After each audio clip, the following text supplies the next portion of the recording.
नमस्कार दोस्तों, स्वागत है आपके अपने YouTube चैनल सनबिक मैथ में। हम लोग एएलपी के प्रैक्टिस सेट देख रहे हैं, प्लेटफॉर्म वॉल्यूम 2 का। आज प्रैक्टिस सेट नंबर 8 देखेंगे। तो आइए शुरू करते हैं पहले प्रश्न से। पहला प्रश्न है कि यदि किसी लेंस की क्षमता 1 डायोप्टर है तो उसकी फोकस दूरी एवं लेंस किस प्रकृति की होगी। तो लेंस की फोकस दूरी के व्युत्क्रम को लेंस की क्षमता कहते हैं। लेंस की क्षमता P बराबर होता है 1/f, क्या होता है, डायोप्टर होता है। क्या है, डायोप्टर होता है। और जहाँ f जो है वो किसे में लेना है, मीटर में लेना है।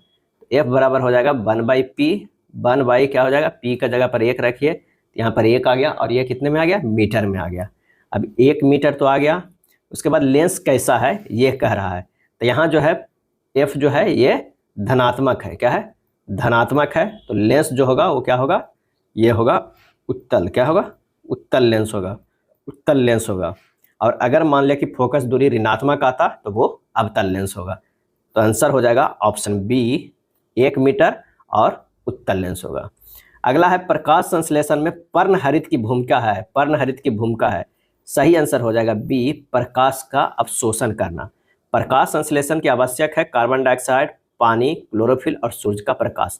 पौधे में जल, प्रकाश, पर्णहरित तथा CO2 की उपस्थिति में कार्बोहाइड्रेट के निर्माण को प्रकाश संश्लेषण कहते हैं। और क्लोरोफिल के केंद्र में जो होता है वो Mg का परमाणु होता है। क्लोरोफिल के 4 घटक होते हैं, chlorophyll A, chlorophyll B, carotene और जैंथोफिल।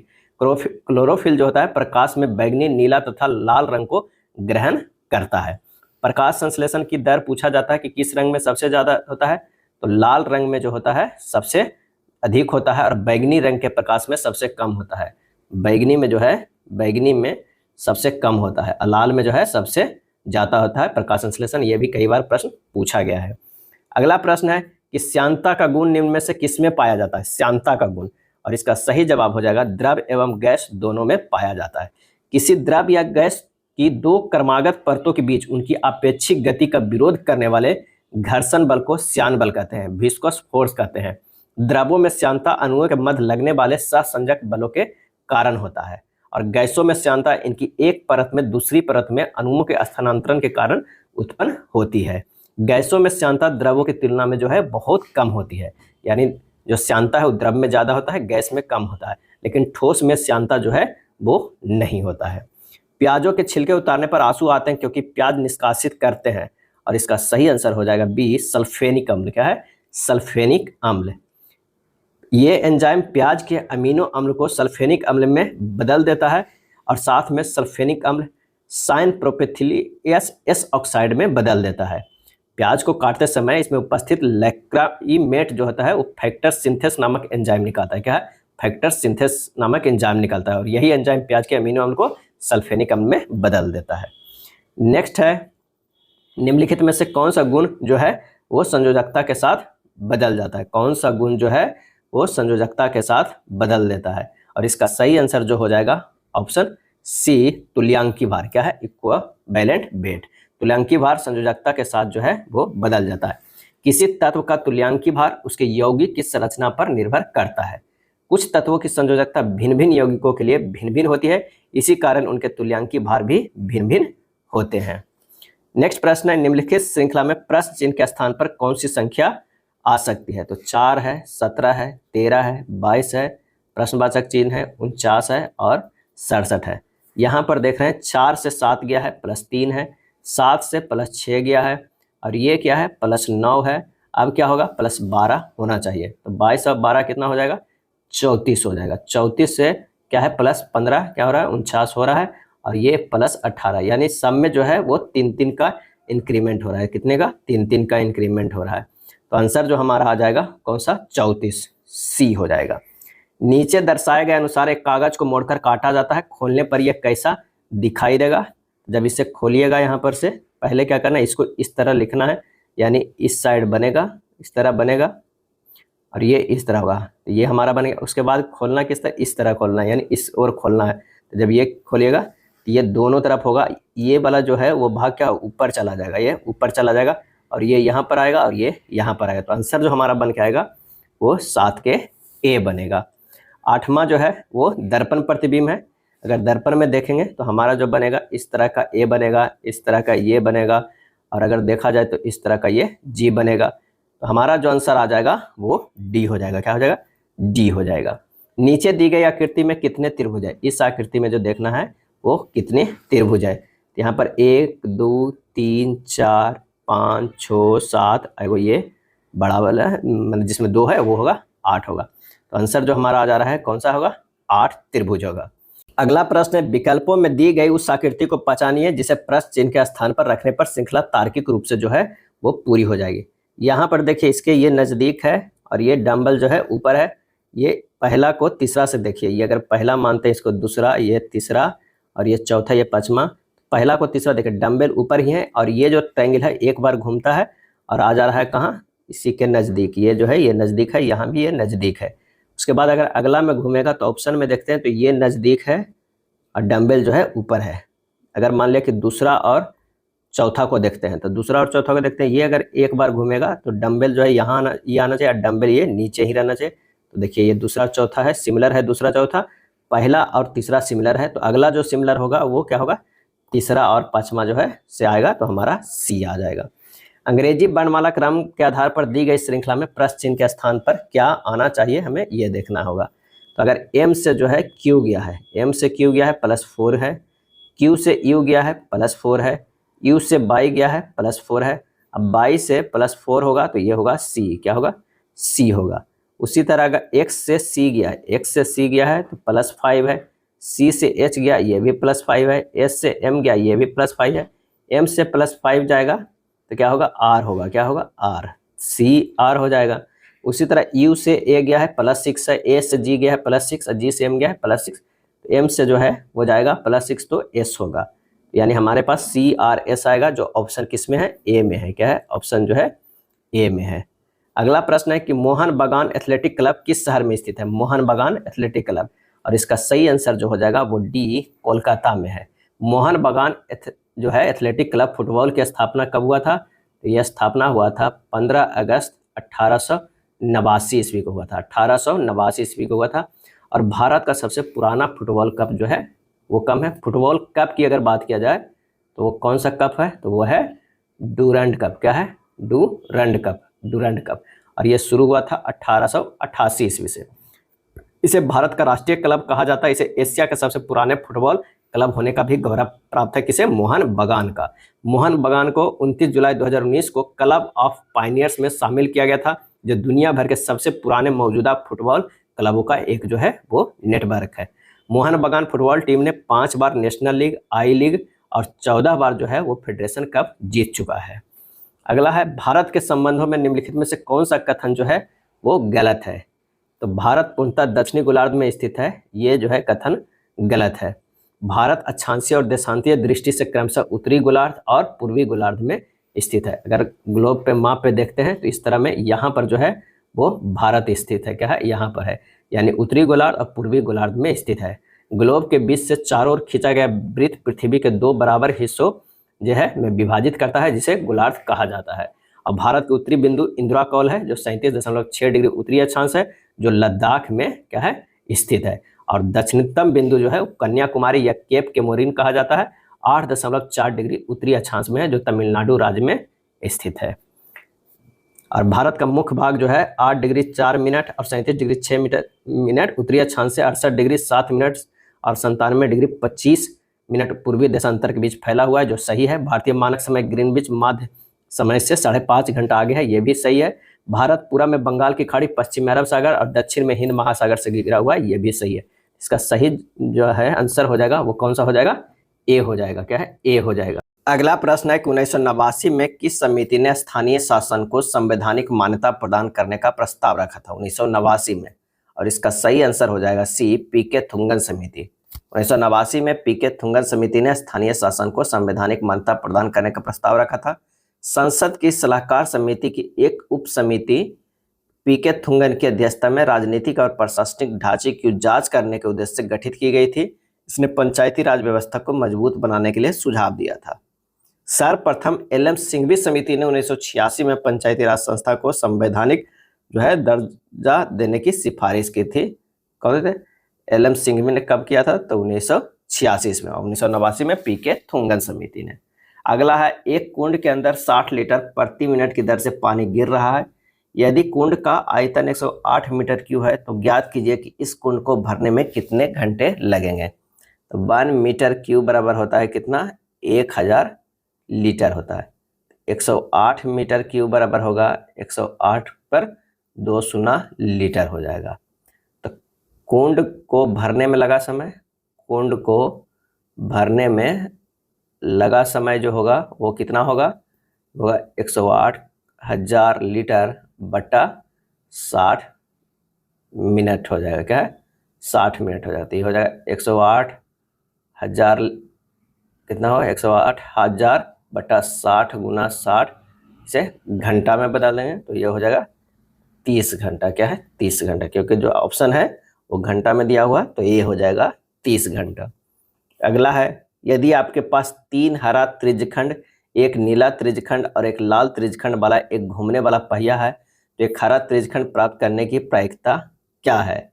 तो कुल त्रिज्यखंडों की संख्या कितना है, 3 + 1 + 1 बराबर 5 है।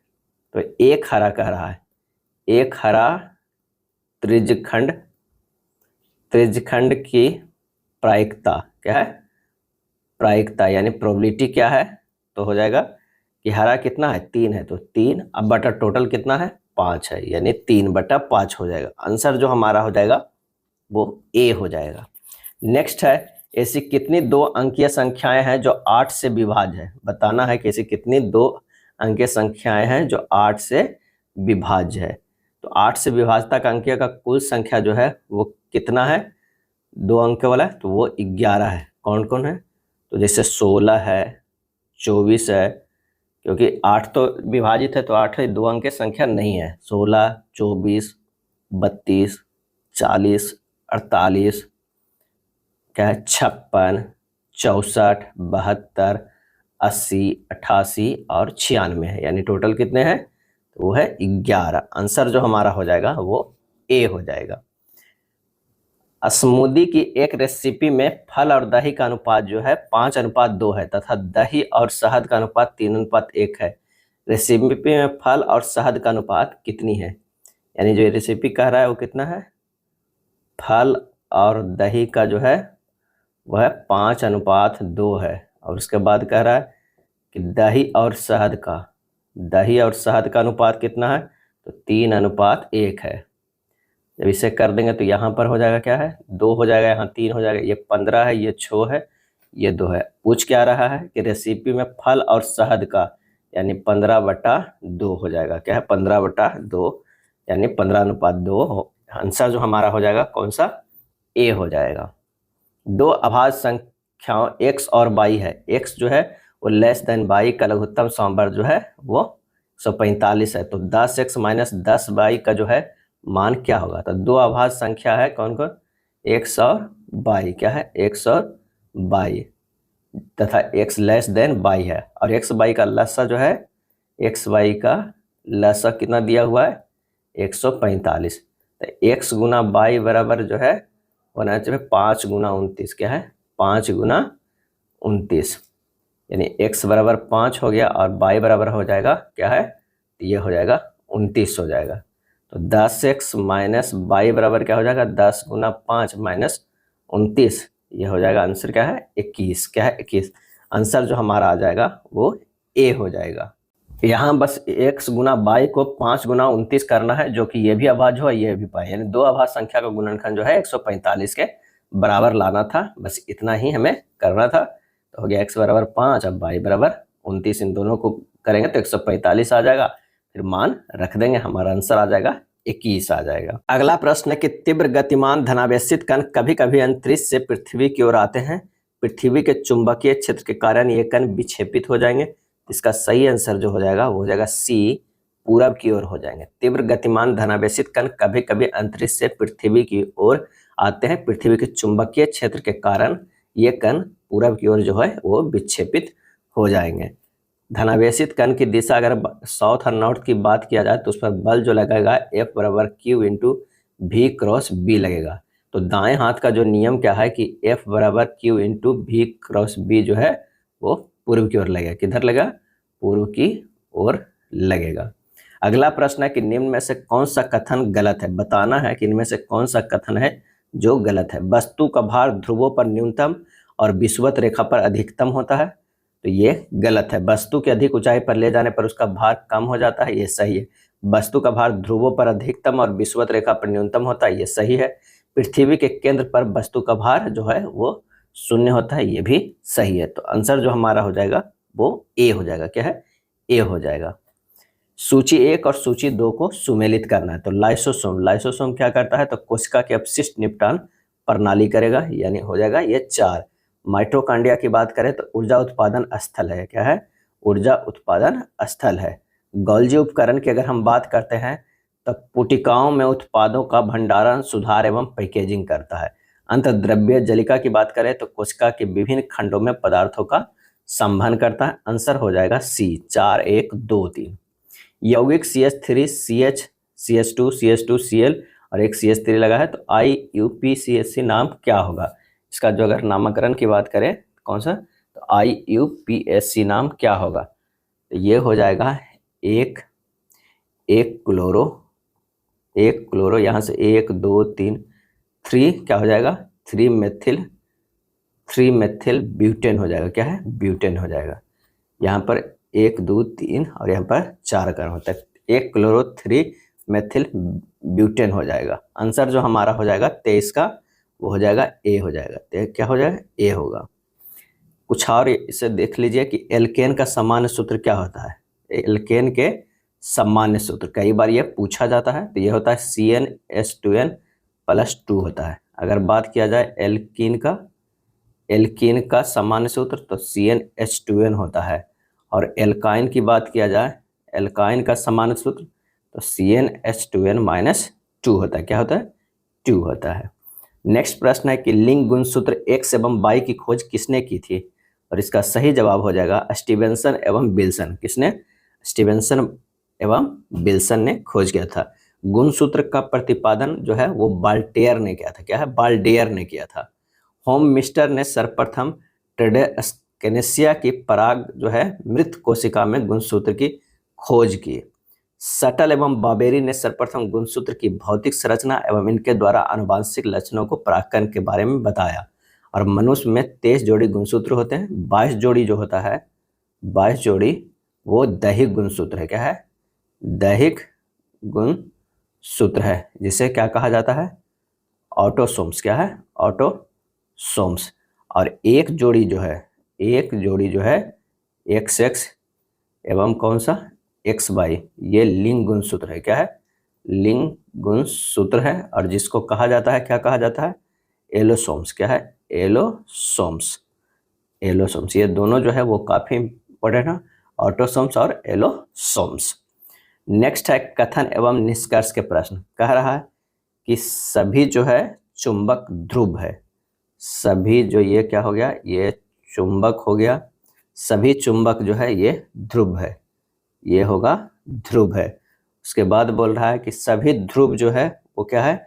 दूरबीन है। सभी ध्रुव जो है ये दूरबीन है। उसके बाद कह रहा है कि कुछ दूरबीन जो है वो कंप्यूटर है। कुछ ही दूरबीन जो है वो कंप्यूटर है, बाकी ध्रुव चुंबक नहीं है। तो इसका जो निष्कर्ष निकलेगा सभी दूरबीन जो है वो चुंबक है, ये गलत है। कुछ ध्रुव कंप्यूटर है, ये भी गलत है। तो आंसर हमारा हो जाएगा कौन सा? सी, ना तो निष्कर्ष 1 और ना ही 2 कथनों को अनुसरण करता है। नेक्स्ट प्रश्न भी कथन एवं निष्कर्ष का है। आइए देखते हैं क्या कथन में करा।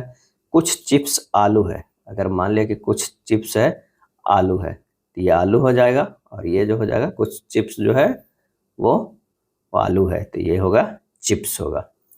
प्रश्न में कह रहा है अगला कि सभी आलू फ्राइज है, यानी सभी जो आलू है वो क्या है? फ्राइज है। उसके बाद कह रहा है सभी फ्राइज जो है वो क्या है? स्नैक्स है। सभी फ्राइज जो है वो स्नैक्स है। अब यहाँ चेक करना है सभी आलू स्नैक्स है। बिल्कुल, सभी जो आलू है वो स्नैक्स है, सही है। कुछ स्नैक्स जो है वो चिप्स है, बिल्कुल सही है। आंसर हो जाएगा 1 और 2 दोनों कथनों का अनुसरण कर रहा है, ये हमारा सही जवाब हो जाएगा। प्रश्न है कि दिए गए विकल्पों में से उस आकृति का चयन कीजिए जिसे दी गई आकृति श्रृंखला में प्रश्न चिन्ह के स्थान पर रखा जा सकता है। यहाँ पर देखिए कि ये जो चिन्ह है ये उसको हटाकर कहाँ रखा गया है, यहाँ किया गया है, ये इधर किया गया है।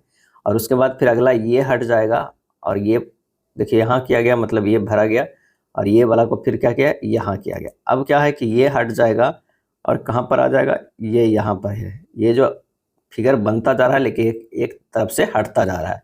फिर अगला बार ये हट जा रहा है और ये बन रहा है ऐसे। अगला बार क्या है, ये हट जाएगा और ये बन जाएगा कैसे, ऐसे। तो आंसर हमारा जो हो जाएगा वो डी हो जाएगा। दिए गए विकल्पों में से निम्नलिखित श्रृंखला में लुप्त संख्या का चयन करें। 1, 16, 31, 46, 61। उसके बाद क्या होगा, यहाँ से 1 से 16 गया है, प्लस 15 किया गया, 16 से 31 किया गया है, प्लस 15 किया गया, 31 से प्लस 15 किया गया 46, 46 से प्लस 15 किया गया 61, 61 से प्लस 15 किया जाएगा तो ये हो जाएगा कितना, तो ये हो जाएगा 76। क्या है, 76। आंसर हमारा जो आ जाएगा वो ए हो जाएगा। 6 घर नीला, हरा, लाल, पीला, नारंगी और बैंगनी एक घेरे में केंद्र की ओर मुख करके व्यवस्थित है। 6 जो है वो घर है, तो इस तरह के आप पहले 4 बना दीजिए, उसके बाद 2 ये कर दीजिए, ये हो गया 6 घर। अब कह रहा है कि नीला घर हरे घर के दाईं ओर जो है, दाईं ओर दूसरे स्थान पे है। अगर मान ले कि कहीं पे हम नीला घर देते हैं तो कह रहा है कि हरे घर के दाईं ओर दूसरे स्थान पे, यहाँ जो होगा हरा होगा, क्या हो, हरे घर होगा, क्योंकि इसके पे है नीला है। उसके बाद कह रहा है और नारंगी घर के विपरीत दिशा में है। हरा जो है कह रहा है नीले के बारे में कह रहा है, नीला घर हरे घर के दाईं ओर दूसरे स्थान पे, पर नारंगी घर के विपरीत में। तो यहाँ पर जो हो जाएगा वो क्या हो जाएगा, नारंगी घर का, क्या है, नारंगी घर।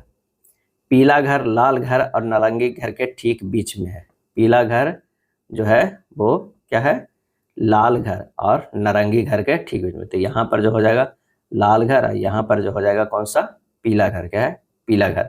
अब बच गया एक, तो ये हो जाएगा यहाँ पर बैगनी रंग का। ठीक है, बैगनी घर पीले घर के विपरीत दिशा में है स्थित है। नीले घर की ठीक दाईं ओर कौन सा घर स्थित है, नीले घर के ठीक दाईं ओर कौन सा है, तो वो है लाल। आंसर हमारा जो हो जाएगा वो बी हो जाएगा।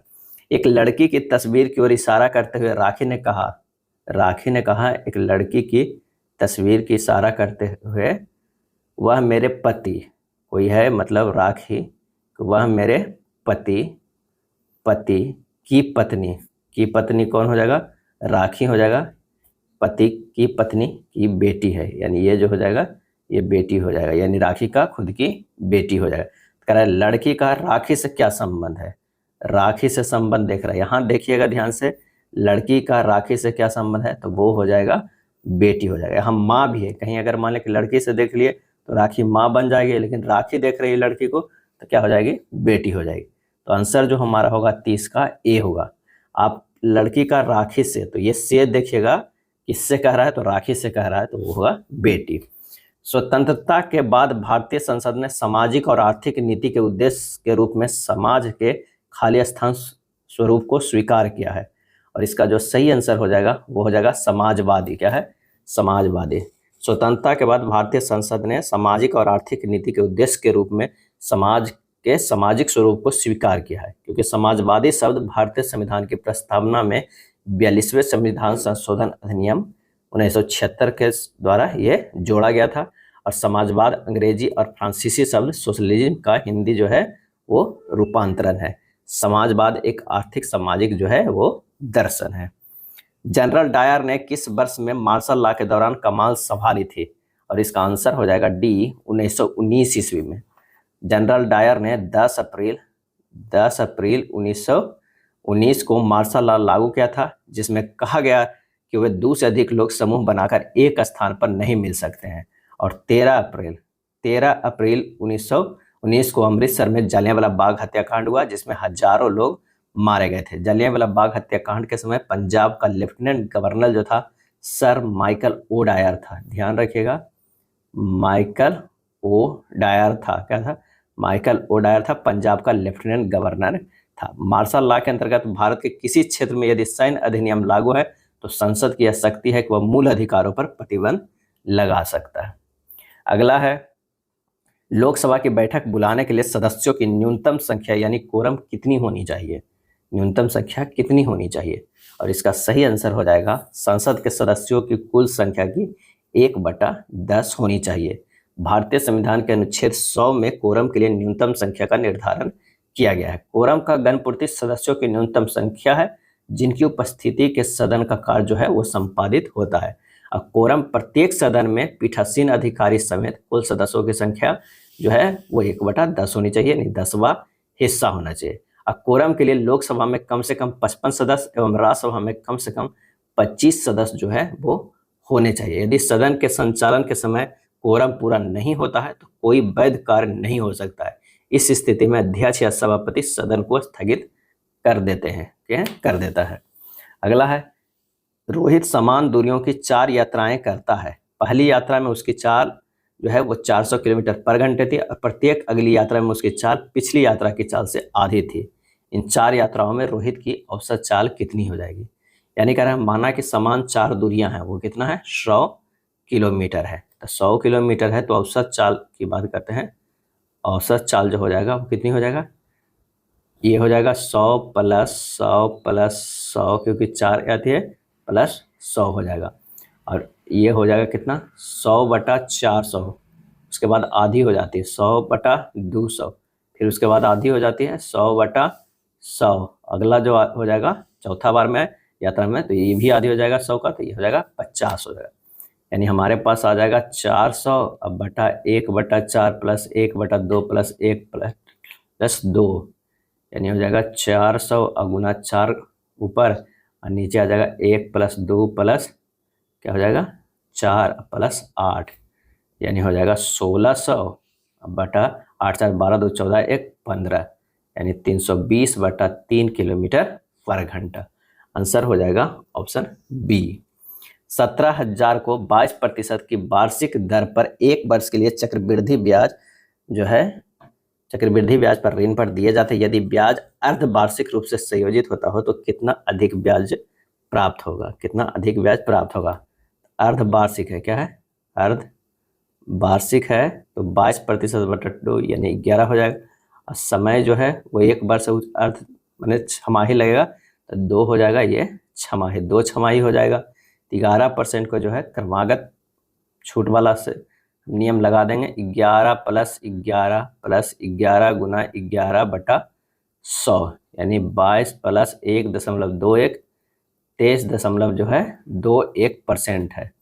अभिष्ट जो है अभिष्ट अंतर जो हो जाएगा वो कितना हो जाएगा? 17,000 गुना हो जाएगा कितना 23.21 माइनस 22/100, यानी हो जाएगा 17,000 गुना 1.21/100, यानी 205.7, क्या है 205.7 हो जाएगा। आंसर हो जाएगा ऑप्शन कौन सा? ए हो जाएगा, क्योंकि कह रहा है कि ब्याज अर्धवार्षिक रूप से संयोजित किया जाए तो कितना अधिक ब्याज प्राप्त होगा, तो ये होगा 205.7 हो जाएगा। पिछले साल नील ने 2 घड़ियां खरीदी, इस साल उसने 15,000 प्रति घड़ी की दर से दोनों घड़ियां बेच दी। एक घड़ी पर उसने 25% का लाभ हुआ और दूसरी घड़ी पर उसे x% की हानि हुई। यदि उसकी निवल हानि 2,000 है तो x का मान ज्ञात करना है। तो प्रश्न से चलते हैं कि क्रय मूल्य माइनस 2,000 बराबर हो जाएगा क्या है विक्रय मूल्य, क्या है विक्रय मूल्य, क्योंकि 2,000 का उसे हानि हो रहा है।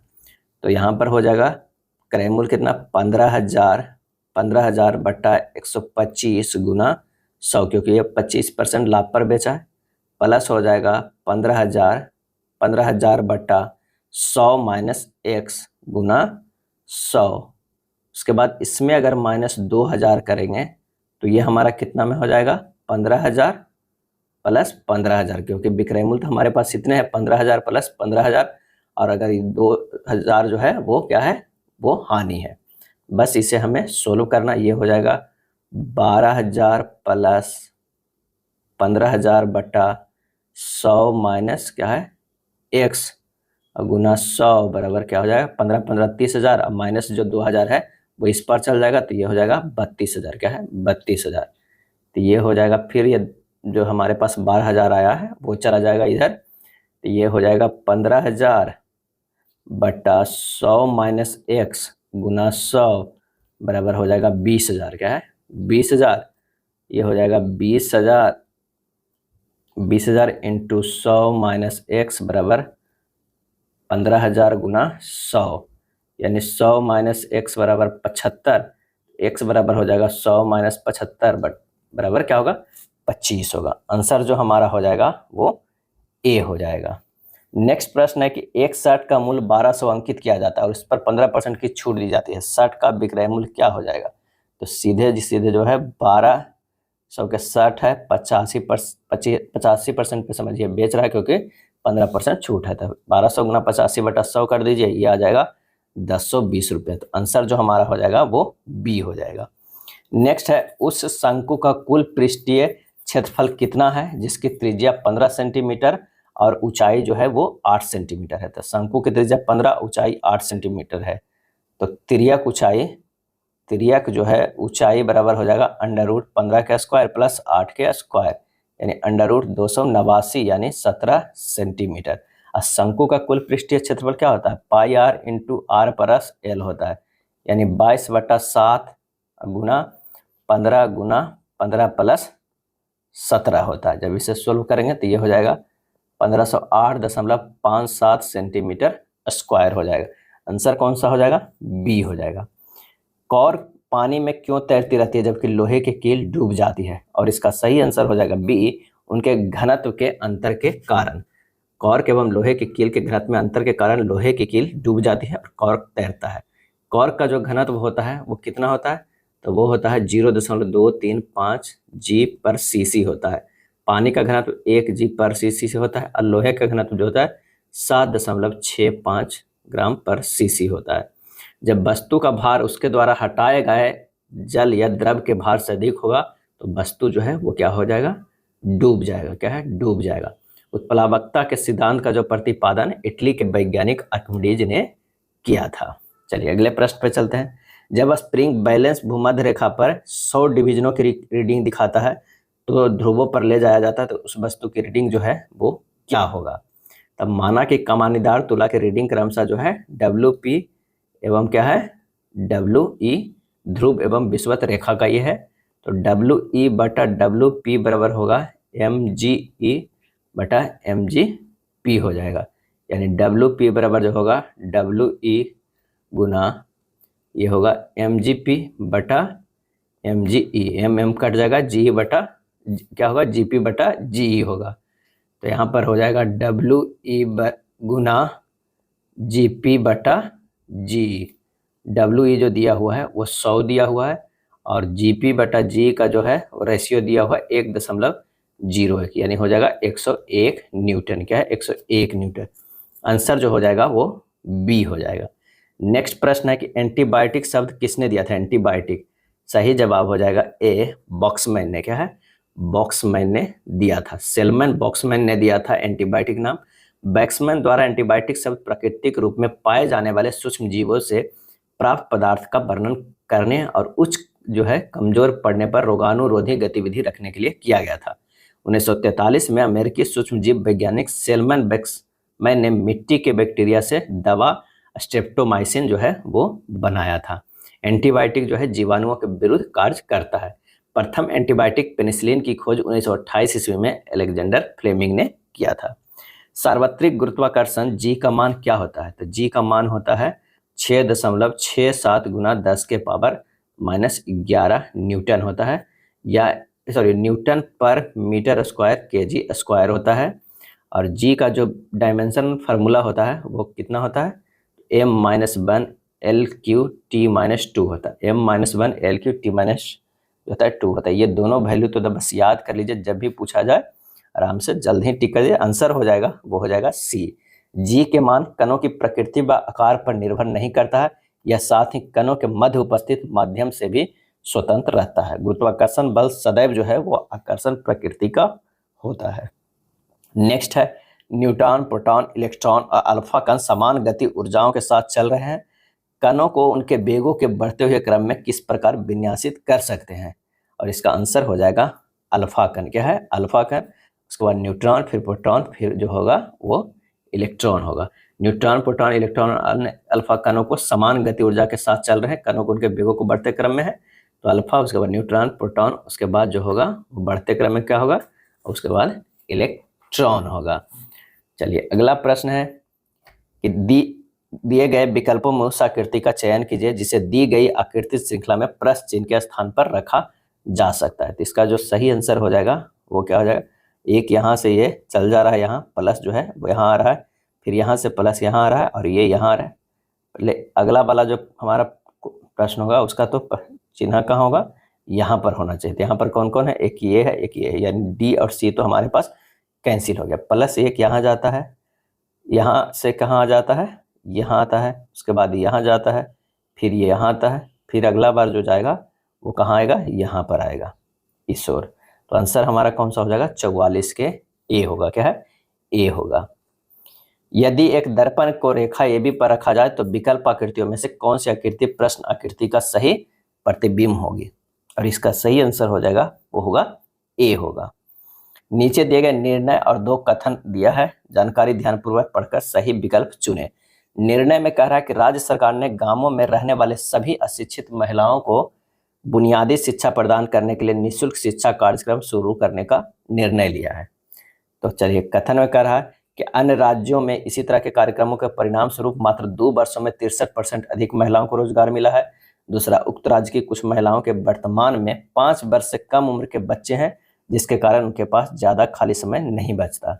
और इसका सही आंसर जो हो जाएगा वो हो जाएगा कौन सा, तो ये हो जाएगा, ये हो जाएगा 46 का, वो होगा ए। कथन एक निर्णय का समर्थन करता है, लेकिन कथन दो जो है वो क्या है, वो तटस्थ है। क्या है, कथन एक से स्पष्ट है कि अन्य राज्यों में इसी तरह के कार्यक्रमों के परिणाम स्वरूप अर्थात अशिक्षित महिलाओं को शिक्षित कर महिलाओं को रोजगार मिला है। कथन पूरी तरह से निर्णय का समर्थन कर रहा है, और दो को पढ़ने से स्पष्ट लग रहा है कि कहीं से भी यह निर्णय को समर्थन नहीं करता। तो आंसर हमारा जो हो जाएगा वो ए हो जाएगा। चलिए 47 नंबर प्रश्न है कि निम्नलिखित अनुक्रम को ध्यान कीजिए और उसके आधार पर पूछे गए प्रश्न का उत्तर दीजिए। दी गई सभी संख्याएं 2 अंकीय संख्याएं हैं। कह रहा है उन विषम संख्याओं जिनके बाद प्रतीक आता है और उन सम संख्याओं जिनके पहले प्रतीक आता है का योग जो है वो क्या हो जाएगा। तो यहाँ पर विषम संख्या जिनके बाद प्रतीक आता है वो है 67, 79, 81 और 73 है। वैसे सम संख्या जिनके पहले प्रतीक आता है, तो सम वाला वैसे संख्या 36 है, 56 है, 51 है, 42 है और 32 है। दोनों प्रकार के संख्याओं को अगर हम योग करते हैं तो ये दोनों को जब हम जोड़ देंगे तो हमारे पास जो आएगा वो 466 आएगा। तो आंसर हो जाएगा कौन सा, सी हो जाएगा। प्रश्न है कि उस संख्या का चयन कीजिए जो निम्नलिखित श्रेणी में प्रश्न चिन्ह के स्थान पर आता है। यहाँ पर 4 है, यहाँ पर 21 है, यहाँ पर 47 है, यहाँ पर 100 है, यहाँ पर 198 है। देख रहे हैं कि 4 से 21 गया है वो प्लस 17 किया गया, 21 से 47 प्लस 26 किया गया है, 47 से 100 प्लस जो है 53, यहाँ से क्या है प्लस 98 किया गया। आगे क्या है मुझे नहीं पता चला कि कौन सा सीरीज है, एक और चेक करते हैं। 17 से 26 जो है वो प्लस 9 है, 26 से 53 की अगर हम बात करते हैं तो प्लस 27 है, और यहाँ से देखते हैं तो प्लस 45 है। इसमें भी नहीं पता चल रहा है तो एक और स्टेप थोड़ा नीचे देख लेते हैं। 9 से 27 प्लस 18 है, 27 से 45 प्लस 18 है, यहाँ आ रहा है तो 45 से ये होगा प्लस 18। तो हमारा जो ग्रीन वाला आ जाएगा वो कितना आ जाएगा, वो 63 आ जाएगा। प्लस 45 से प्लस 18 क्या होगा, 63 हो गया। और 63 जो है वो जुड़ जाएगा 98 में, तो ये कितना हमारा आ जाएगा, तो ये आ जाएगा 161, 161, 161 जुड़ जाएगा 198 में, 198, 161, 9, 9 6 15 2 1 3, 359। आंसर जो हमारा आ जाएगा वो कौन सा, बी आ जाएगा। यदि पेंसिल को पेन, पेन को छाता, छाता को पुस्तक, पुस्तक को रूलर कहा जाता है, रूलर को कंप्यूटर कहा जाता है, तो हम वर्षा से बचने के लिए किसका उपयोग करते हैं। तो यहाँ जो कह रहा है वर्षा से बचने के लिए उसका आप क्या जानते हैं, तो छाता का उपयोग करते हैं। और छाता को क्या कहा जाता है, बस इतना ही देखना है और कुछ नहीं देखना है। तो छाता को पुस्तक कहा जाता है, तो हम किसका उपयोग करेंगे, पुस्तक का। आंसर जो हमारा होगा वो बी होगा।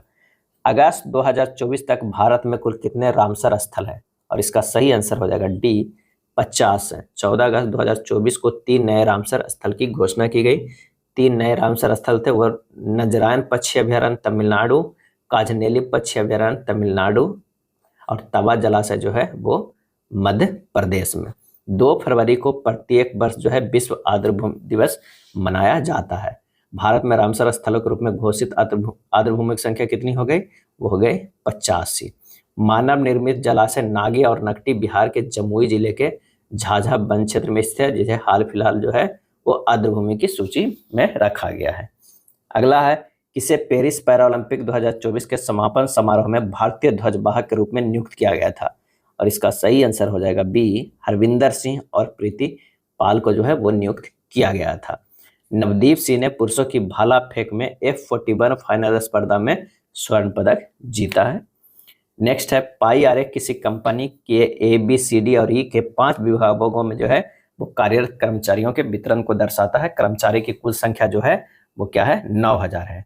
अब किस कंपनी के ABCD और E 5 विभागों में कार्यरत, किसी कंपनी के ABCD E पे 5 विभागों में कार्यरत कर्मचारियों को डिग्रीवार वितरण दिया हुआ है।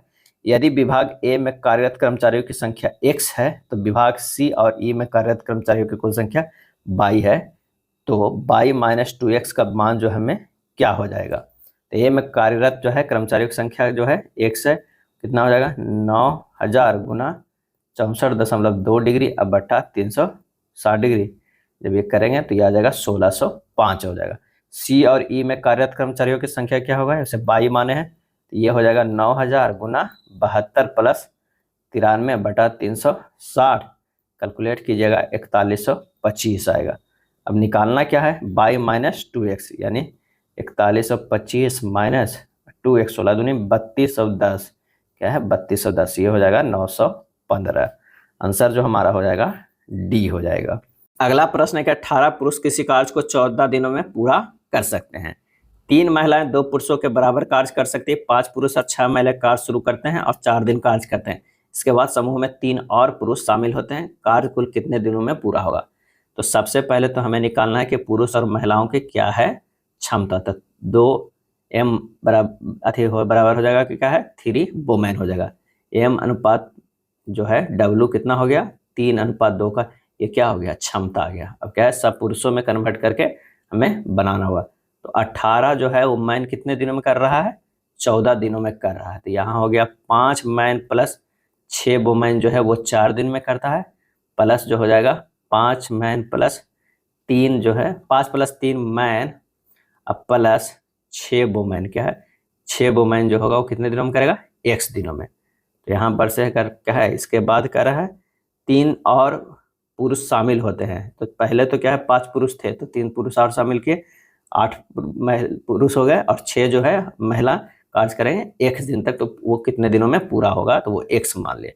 अब यहाँ से सोल्व करते हैं, ये 18 गुना 3 गुना 14 किए, 3 क्या है महिलाओं पुरुषों की क्षमता है, m का क्षमता है, बराबर हो जाएगा 5 जो पुरुष है उसकी क्षमता 3 है प्लस 6 जो महिलाएं उसकी क्षमता कितनी है 2 है, इसको गुना कर दिए हैं 4 से, प्लस क्या हो जाएगा 5 और 3 8 है पुरुष, 8 पुरुष का क्षमता कितना 3 है, अब प्लस क्या है 6 महिला उसकी क्षमता 2 है, तो ये हो गया गुना x हो गया।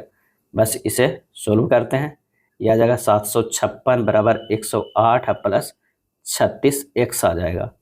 36x बराबर आ जाएगा 756 माइनस 100 क्या है 108 आ जाएगा।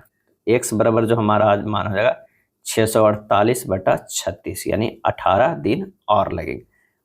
कुल कितने दिनों में पूरा होगा कार्य जो है वो कुल कितने में होगा, तो वो 18 दिन में। और नेक्स्ट प्रश्न है, यदि a square plus B square plus 49c square plus 18 बराबर 2 into b minus 28c minus a है, तो a plus B minus 7c का जो है वो मान क्या होगा।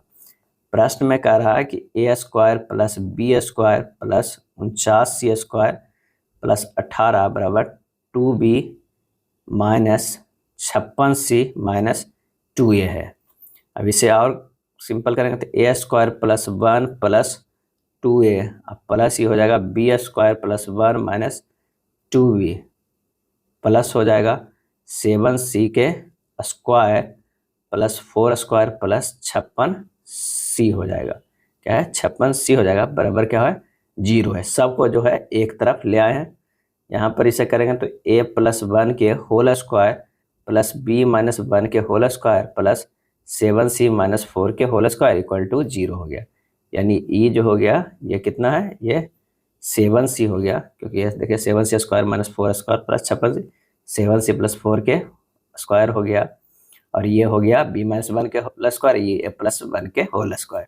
अब यहाँ से क्या है, a बराबर -1, b बराबर 1 और 7c बराबर -4, तो c बराबर होगा -4/7 हो जाएगा, -4/7 हो जाएगा। अब मान रख दीजिए a + b -7c का, तो -1 + 1 -7 इंटू -4/7, तो ये हो जाएगा -1 + 1 + 4 बराबर आंसर जो हो जाएगा 4। आंसर कौन सा हो जाएगा, बी हो जाएगा। यदि कह रहा है कि m और n एक इमारत के आधार से जो है एक सीधी रेखा क्रमशः 72 मीटर और 128 मीटर की दूरी पर स्थित है, और इन बिंदुओं से उस इमारत के शीर्ष का उन्नयन कोण जो है पूरक है, उस इमारत की ऊंचाई कितनी में है। मान लें कि यहाँ पर इमारत एक बनाते हैं, ए बी है, ए और बी जिसकी ऊंचाई h है, यहाँ से एक इस लाइन है और एक ये है, ये जो है थीटा है, तो ये 90 डिग्री माइनस थीटा है, क्योंकि शीर्ष का उन्नयन कोण जो है वो पूरक है। एक स्थिर जो है वो 72 मीटर है, और एक यहाँ से इसकी दूरी जो है वो 128 मीटर है। अगर ए बी सी है और यहाँ जो बीच वाला इसे मान लेते हैं एम मान लेते हैं, माना कि इमारत बी सी की ऊंचाई जो है वो क्या है, एच मान लिए हैं, तो कोण जो है वो सी एम बी बराबर जो होगा थीटा, कोण सी एन बी बराबर 90 डिग्री माइनस थीटा हो जाएगा। तो यहाँ पर त्रिभुज सी एम बी में जो होगा कितना होगा, tan थीटा बराबर h/72, ये इक्वेशन 1 आ जाएगा। और कोण जो है त्रिभुज सी एन बी में कितना हो जाएगा, tan 90 डिग्री माइनस थीटा बराबर कितना हो जाएगा, h/128 हो जाएगा। इसे लिख सकते हैं क्या, यहाँ पर लिखते हैं cot थीटा बराबर होगा h/128, 1/tan थीटा बराबर होगा h/128, तो h बराबर जो आ जाएगा 128/tan थीटा, क्या है tan थीटा, और tan थीटा का मान क्या है, यहाँ पर हमारा आल था, तो यानी जो ये हो जाएगा h बराबर कितना हो जाएगा, तो 128/h कितना हो जाएगा 72, क्या होगा h/72। जब इसे और सॉल्व करेंगे तो ये हो जाएगा h इंटू एच बराबर 128 गुना 72, h बराबर हो जाएगा कितना, √9216, और जब इसे सोल्व करेंगे तो कितना हो जाएगा 96 मीटर, क्या है 96। आंसर हमारा जो हो जाएगा ए हो जाएगा, ए हो जाएगा। एक संख्या a बराबर 11/5 संख्या b के 22% के बराबर है। संख्या b तीसरी संख्या c के 2.5% के बराबर है। यदि c का मान 5500 है तो a के 80% और b के 40% का योग क्या होगा। तो पहले हमें a b c का मान निकालना होगा। तो कहा है a का 11/5 बराबर है b का 22/100, तो a बराबर हो जाएगा कितना, b गुना 22/100 गुना 5/11 है, 11/5 इधर चल गया तो 5/11 हो गया, a बराबर हो जाएगा b/10। ये पहला मान लीजिए। दूसरा में कह रहा है कि b बराबर जो है वो c का 2.5/100 है, यानी 5500 दिया हुआ है c गुना 2.5/100, तो b का मान आ जाएगा, कैलकुलेट कीजिएगा तो 137.5 आ जाएगा। अब a बराबर कितना आ जाएगा, तो 137.5 b की जगह पर रख दीजिए, बटा 10 कर दीजिए तो 13.75 आ जाएगा। अब a का 80%, a का 80% प्लस b का कितना करना है 40%, दोनों का योग करना है, तो ये हो जाएगा 13.75 गुना 80/100 प्लस 137 b है, 137.5 गुना 40/100, ये हो जाएगा 11 और ये हो जाएगा 55, जोड़ के आ जाएगा 66। आंसर जो हमारा हो जाएगा डी हो जाएगा। निम्न में से प्रति अम्ल के संगठक के रूप में किसका प्रयोग किया जाता है, और इसका सही आंसर जो हो जाएगा वो हो जाएगा सी, सोडियम हाइड्रोजन कार्बोनेट के। सोडियम हाइड्रोजन कार्बोनेट प्रति अम्ल के संगठन के रूप में प्रयोग किया जाता है। बासिंग सोडा में अपमार्जक का गुण होता है। आटा में सोडियम बाइकार्बोनेट मिलाने पर बनी रोटी अच्छी तरह से फूलती है, क्योंकि इस दौरान CO2 गैस जो है वो निकलती है।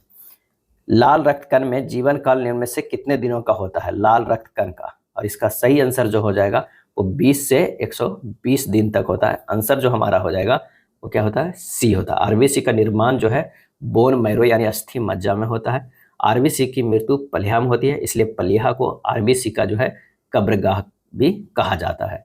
भ्रूण अवस्था में आरबीसी का निर्माण एवं मृत्यु यकृत एवं पलिया दोनों में होता है। अगर डब्ल्यूबीसी की आयु अगर कभी पूछ लिया जाए तो उसका होगा 13 से 20 दिन तक, और इसका भी निर्माण जो है अस्थि मज्जा में ही होता है। आरबीसी में हीमोग्लोबिन पाया जाता है, और आरबीसी का मुख्य कार्य जो है शरीर की हर कोशिका में ऑक्सीजन पहुंचाना एवं कार्बन डाइऑक्साइड को वापस लाना है। चलिए, एक युग्म बना होता है, एक युग्म बना होता है, आंसर हो जाएगा समान परिमाण के दो भिन्न समानांतर बलों का। एक युग्म बना होता है समान परिमाण के दो भिन्न समानांतर बलों का बना होता है। अगर बल युग्म में जो है, अगर मान लें कि ये इस तरह का ये है और यहाँ पर एक बल लग रहा है वो F2 है, और यहाँ पर लग रहा था वो F1 है, और ये दोनों की दूरी जो है S है। तो F1 एवं F2 विपरीत दिशा में कार्य करते हैं, लेकिन परिमाण इनका समान होता है। यहाँ F1 बराबर F2 है, लेकिन विपरीत दिशा में।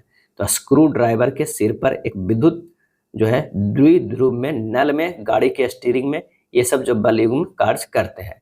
अब बल युग्म बराबर होता है किसी भी एक बल का परिणामी गुना दोनों के बीच लंबता दूरी, यानी F × D होता है। बल युग्म का जो मात्रक होता है न्यूटन मीटर होता है। आंसर हो जाएगा समान परिणाम के दो भिन्न समांतर बलों का, आंसर C हो जाएगा। चलिए, अगला है निम्नलिखित में कौन सा ऑक्सीजन युक्त रक्त को फेफड़े से हृदय तक ले जाता है? ऑक्सीजन युक्त रक्त को फेफड़े से हृदय तक, सही जवाब हो जाएगा C, फुफ्फुस शिरा। क्या है? फुफ्फुस शिरा ऑक्सीजन युक्त रक्त के फेफड़ों से हृदय तक ले जाता है। फुफ्फुसी धमनी ऑक्सीजन रहित रक्त को हृदय से फेफड़े तक ले जाता है। चलिए, यदि इलेक्ट्रॉन की स्थिति की अनिश्चितता शून्य हो तो संवेग में अनिश्चितता क्या होगी?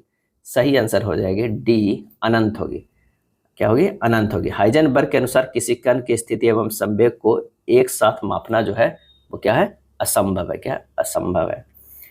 चलिए, उत्तर की ओर मुख किए हुए 25 व्यक्तियों की एक पंक्ति में केशव का स्थान दाएं सिरे से 7वां है। उत्तर की ओर जो है वो मुख किए हुए है।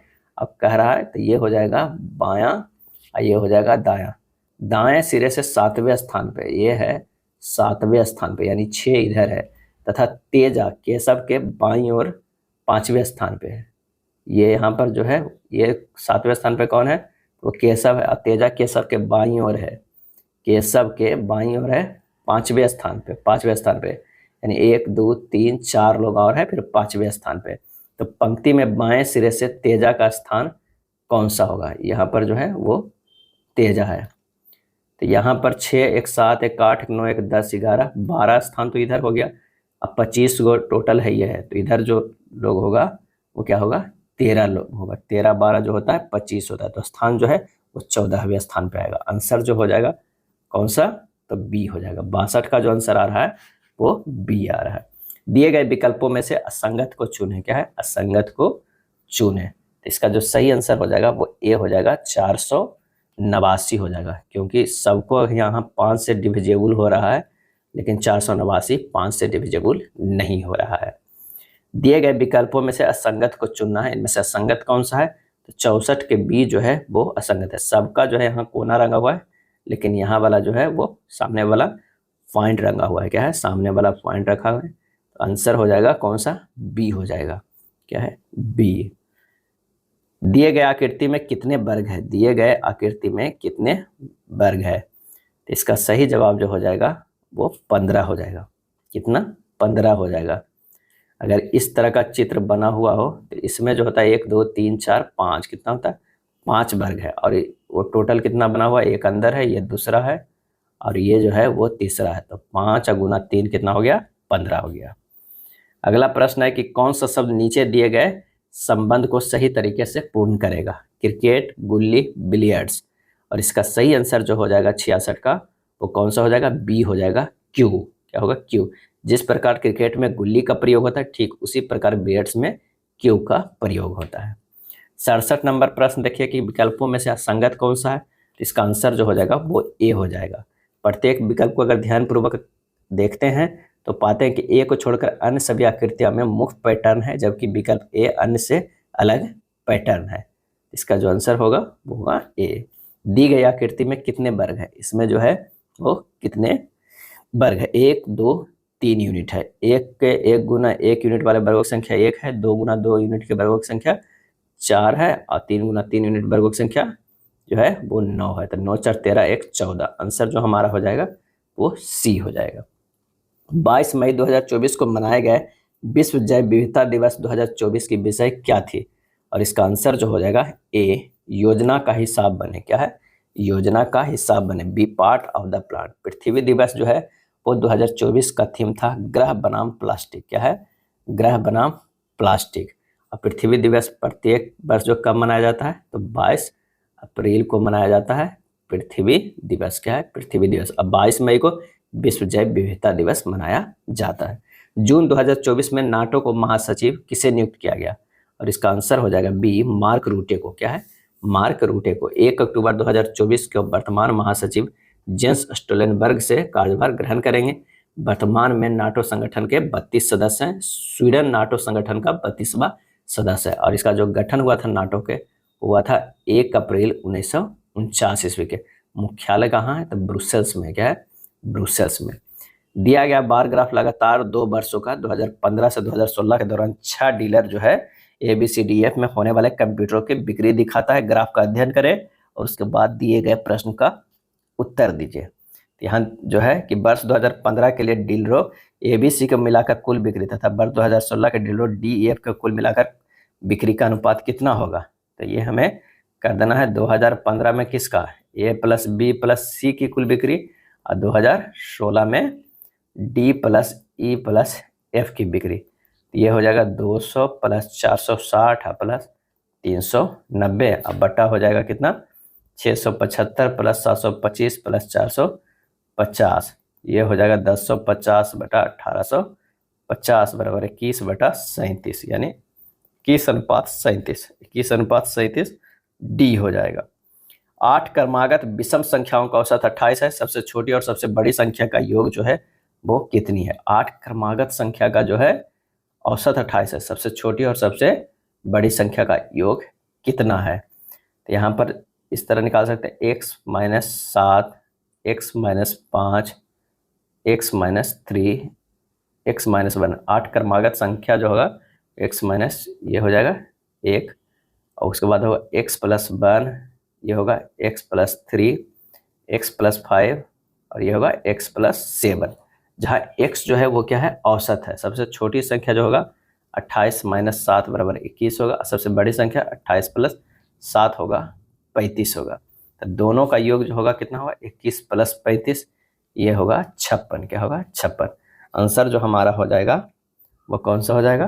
तो 72 का जो हो जाएगा वो डी हो जाएगा। क्या है? डी हो जाएगा। अगला प्रश्न है कि 3 अलग अलग चौराहों पर यातायात बत्तियां क्रमशः 48 सेकंड, 72 सेकंड और 108 सेकंड के बाद बदलती है। यदि ये सभी बत्तियां 8:20 बजे एक साथ बदलती है, 8:20, तो ये दोबारा किस समय एक साथ है? तो सीधे सीधे 48, 72 और 108 का जो है LCM ले लेना है। LCM निकालने पर 432 सेकेंड आता है। 432 को अगर हम मिनट और सेकेंड में लिखेंगे तो 7 मिनट 12 सेकेंड आएगा। 12 सेकेंड आएगा। 8:20 बजता है तो 8:20 से ये 00 है। इसमें 7.12 जोड़ देना है, 8:27 12 सेकेंड हो जाएगा। तो आंसर हमारा कौन सा हो जाएगा? डी हो जाएगा। 73 के डी। नीचे दिए गए आंकड़ों को जो है वो माध्य ज्ञात करना है। तो माध्य बराबर जो हो रहा है वो ये होता है 10 गुना क्या हुआ? 10 गुना 2 प्लस 15 गुना 4 अब प्लस 20 गुना 3 प्लस 25 गुना 7। क्योंकि आंकड़ा ये है, ये बारंबारता यानी उतने बार है, तो सबको इसी तरह जोड़ेंगे। 45 गुना 5 बटा क्या होगा? बारंबारता ये है, तो यही होगा 2 plus 4 plus 3 plus 7 plus 6 plus 3 plus 5 आ जाएगा 840। अब बटा क्या हो जाएगा? 3, यानी ये हो जाएगा 28। आंसर क्या है? 28। अब अच्छे से समझ, आंकड़ा 10 है, अब बारंबारता क्या है? 2 है, यानी ये कह रहा है कि 10 जो है ना वो 2 बार है, 15 जो है वो 4 बार है, 15 15 15 15। 20 क्या है? 20 जो है 3 बार है। क्या है? 3 बार। 25 जो है ना वो 7 बार तक 25 है।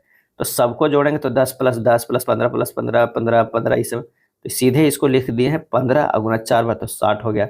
और नीचे औसत होता है तो जितना टर्म है, तो 2 टर्म इसमें है, 4 टर्म इसमें है, तो इसका जो बारंबारता होगा वही टर्म है, तो नीचे वाला बारंबारता को भी जोड़ दिए हैं।